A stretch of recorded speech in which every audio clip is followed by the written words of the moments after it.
Business Focus with Kudzi Sharara on the Champions League Breakfast. Good morning, Kudzi. How are you today? Good morning, Tinashe. Good morning, Patsani. I'm all right.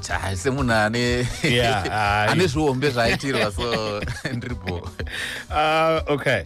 All right. Let's begin with the Zimbabwe Stock Exchange, the trading update for Monday. Thank you, Tinashe. So like I said yesterday, that the market was likely to continue to trade sideways. It seems like that. Although this time it was on a positive side, although the gains were very marginal. The Osha index up by 0.2%, and then the top 10 index adding just 0.17%.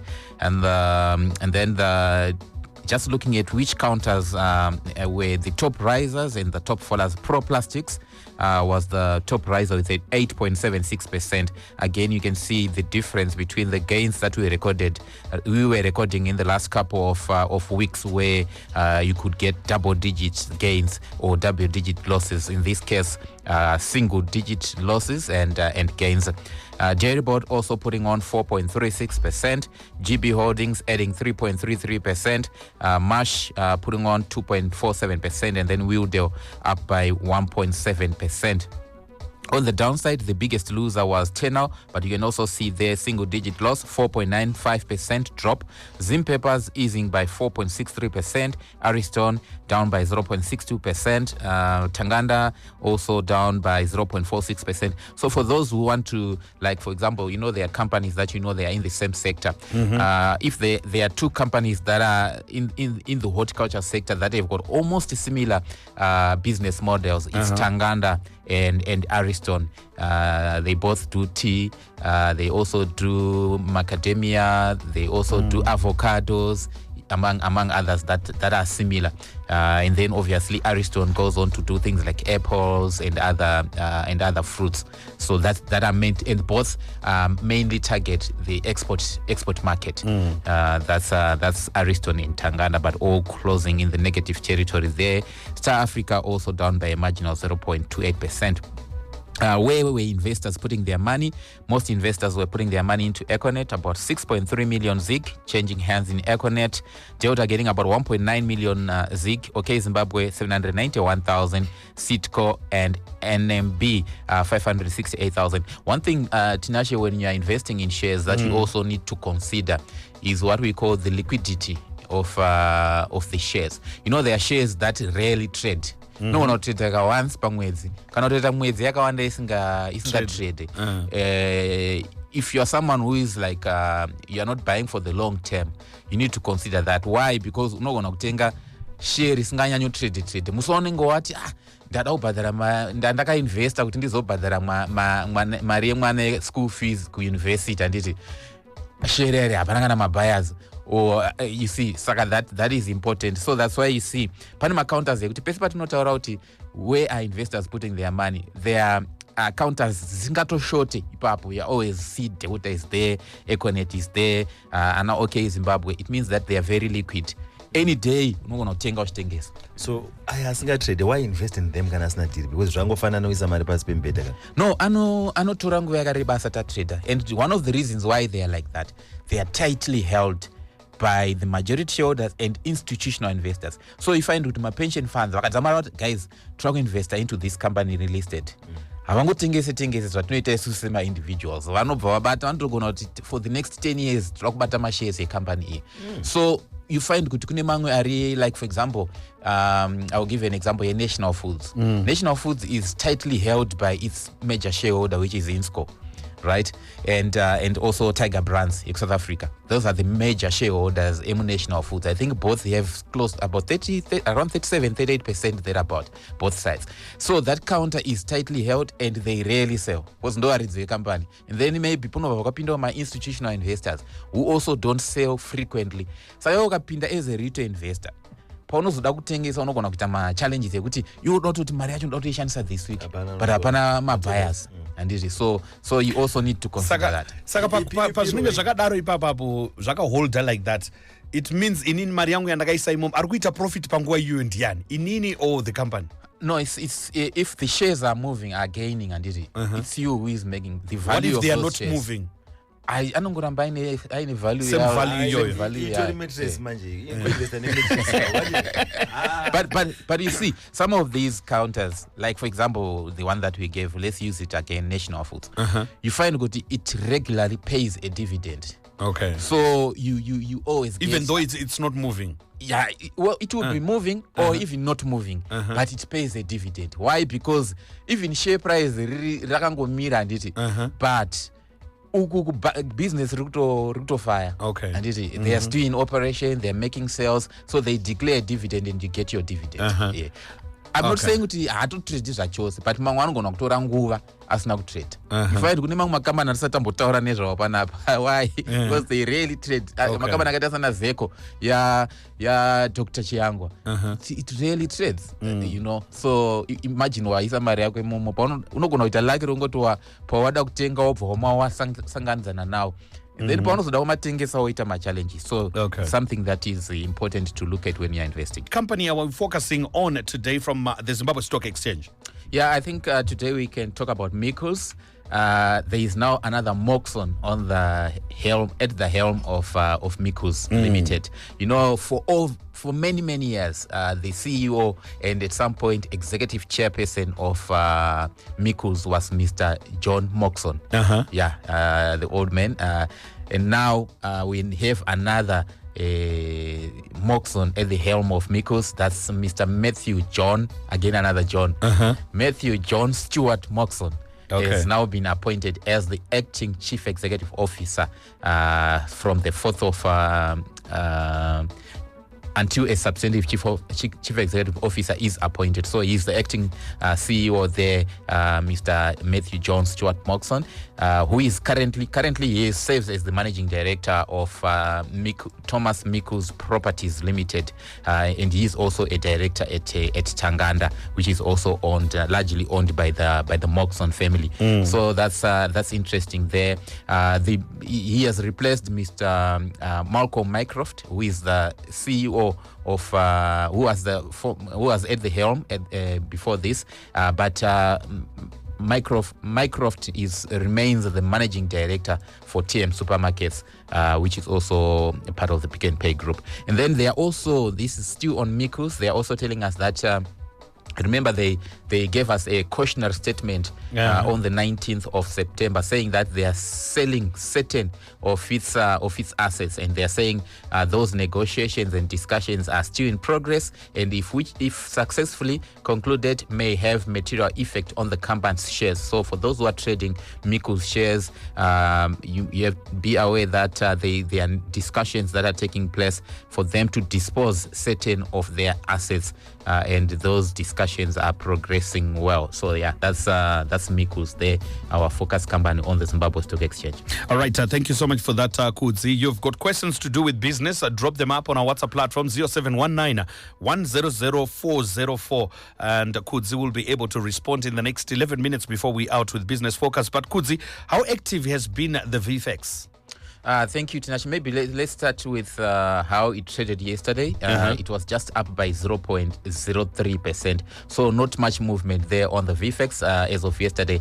But just looking at what happened, looking at INSCO was positive, up by 2.69%. Citco International adding 0.14%. Simbisa Brands putting on 0.44%. And Zimpla also adding 0.76%. So gains across the board there at the Victoria Falls Stock Exchange, but you can look at see those gains are just marginal. And then total turnover significantly increased to $232,000 after 1.2 million shares changed hands, and this is higher than the 107,000 that traded on Friday. Now, just continuing with that to answer your question, to say how active has been the Victoria Falls Stock Exchange. So just comparing Q3, because we are comparing the third quarter, which ended the 31st of September, and the same period last year. So when you look at turnover, I think there's been a 20.22% increase in the turnover. So last year, third quarter, about $6.4 million worth of shares changed hands. But this year, third quarter, about $7.79 million worth of shares changed hands there. So you can see there's been that 20.22% growth, which is good for the market because it's one of the markets that is not as liquid as you would want in a market. And then in terms of volumes, and we are now talking about the number of shares that changed hands, that was up by 254%. From 36 million last year to 127 million same period this year. And then looking at the market capitalization, has there been gains on the VFEX? So yes, a 6.56% gain was recorded during the quarter. Last year, same time, the market was valued at $1.2 billion.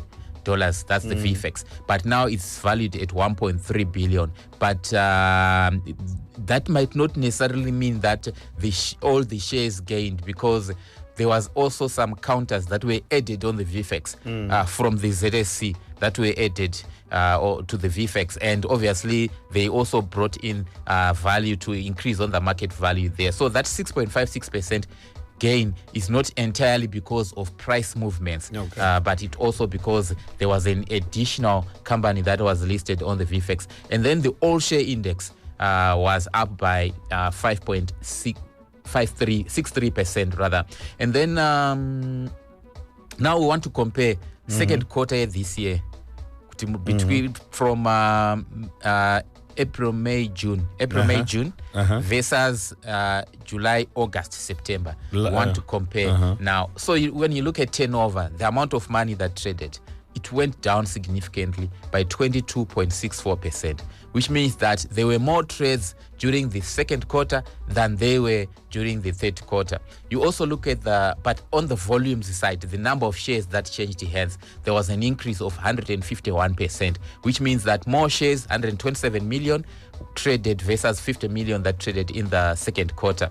And then what else? Market capitalization between the second quarter and the third quarter, there was a 3.49% gain in market capitalization. So when you look at this is a US dollar market.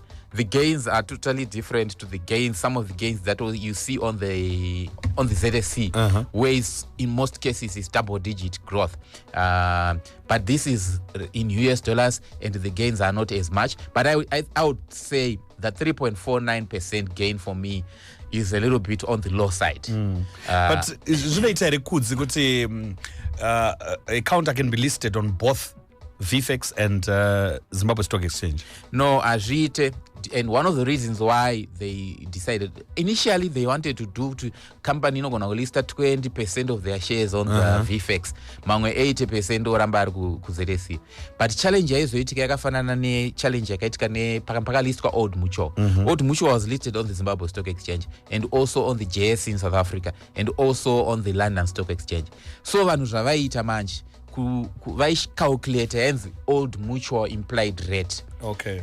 Iyoyo yaizo ndo yanga yakushandiswa pablack market, the Old Mutual implied rate, because vaitarisa the value yemashares ari paZSC vomacompare nevalue yeku South Africa voita macalculations avo vati saka $, rine value yakati yobva yanzi Old Mutual implied rate, zvokutoti company yacho Old Mutual yakatoaccuswa kunzi they were at first they were accused kunzi ndo vari they are fueling black market exchange rates, and yet it was not the company. Vanhu vakangoita maths dzavo handiti. So the same fear ndo yakaita kuti pasave ne-cross listing between the ZSC and the VFEX. Why? Because imwe inotrada in Zim dollar, imwe inotrada in US dollars. Saka vanhu vaizogona kuita maths dzavo kuti no, the rate rezim dollar rofanwa nge riri apa. Why? Because Old Mutual implied rate. Okay. Yes. So in this case, that's why they said no cross listing. Okay. Yes. I wanted to say that 3.49% gain on the VFEX for me is on the low side. Why? Because, for example, you have bought your shares, you have gained 3.49%. Well, now could deduct some charges, transactional charges that you paid. So anenge achireduce that 3.49%. Also saw to inflation tunenge tichitika futi tunenge tichireduce that. So you end up maybe you have got no real gains. Because my real gains kuti tabvisa ma costs ma inflation or whatever that it might be there. ndinosara nemagains akaita sei. So the 3.49%, I think the VFEX is underperforming in that respect. All right, 5 minutes before 8 is our time. So many questions are coming through, Kudzi. Yes. This one says, Kudzi confirmed the value of the gold coins was devalued recently. Where can one invest to store value? The value of gold coins was not devalued. I saw someone who thought that that's what had happened, and it's, you know, social media, things trend. So that's the one. If there's one investment instrument in Zimbabwe, where those who had invested their Zim dollar introduced gold coins and vakanga vakainvesta ma-gold coins using their Zim dollars, ndo vanhu vanoziva kuti vaka not only maintain value but they also gained. Handiti takambotaura nezuro. So the as much as the zig yakaitwa devalue like the zig now, handiti but because ma-shares ma-gold coins aya ane another price in USD, handiti unongobva wamultiplier yo USD isa into zig, you see you actually have gained value. It was not so. The gold coins were not devalued. They maintained their value. In fact, they gained their value, which is really good when you have such an instrument. It maintains and preserves its value. I'm just trying to see if I can quickly look at the value of the gold coins so that I can maybe explain it even much better. So I've got yesterday's price of gold coins. So they are now selling at 2,600 and no, I lie. Let me just go back. Let me go back. And then Dr. the gold premium, in fact the international gold price, which is now at 2,648. Now we want to look at the actual price of the gold coins. Yes. Where is it now? So so 1 ounce of gold is trading at 2,781 in US dollar terms. Vana vakamatenga at 1,823. You see, they gained close to $900 dollars on top of that price. And then now on the zig side now, unongwa kungo multiplier ne exchange rate riripo ezvinezvi. Paipo waimbo multiplier neranga riripo, which was 15 and now you're multiplying this 2,700 and something with the current exchange rate. Saka hauna devaluation yawaka experience. You see. All right. Yeah, I get it. All right, Kudzi, there's the couple of questions that I've got for today. Sure. I'll hold the last one for tomorrow because of time. Let me concentrate on the ones that are coming in from our listeners. Pauline Marasha is saying that, hi Kudzi, in terms of government policies and regulations during inflation, how can businesses influence policy decisions? Because in reality, businesses are acting according to their expectations. Thank you. So in business, we have got what they call business member organization. I know my BMO, CZI, ZNCC, Chamber of Mines, among others. Ema retailers here, Enamtashu is also there. So there are many business member organizations, but problem for me, it looks like it's a problem. Why? Because CZI inoenda ine recommendations ayo, ZNCC inoenda ine recommendations ayo, Retailers Association the everyone same. anoenda BAZ, Bankers Association of Zimbabwe vanendawo neavo. So everyone anoenda recommendations awo kuna mtuli. Saka let's assume that all these recommendations akasiyana. Uyani ake pa exchange rate uyari kuti ngatiite float, mumwe ari kuti ngatiite managed float, mumwe ari kuti ngatiite peg, anditi vese vaenda kuna mtuli. Mtuli achazongotora vanenge ari kuita agree now. You see. So you see, that's the challenge. So in I would say all these BMOs kana takunotaura negovernment ivo ngavatanga vambovharirana mu1 room vese before they approach the government. So that when they're going to government varikuenda as one. All right, briefly because time yakupera.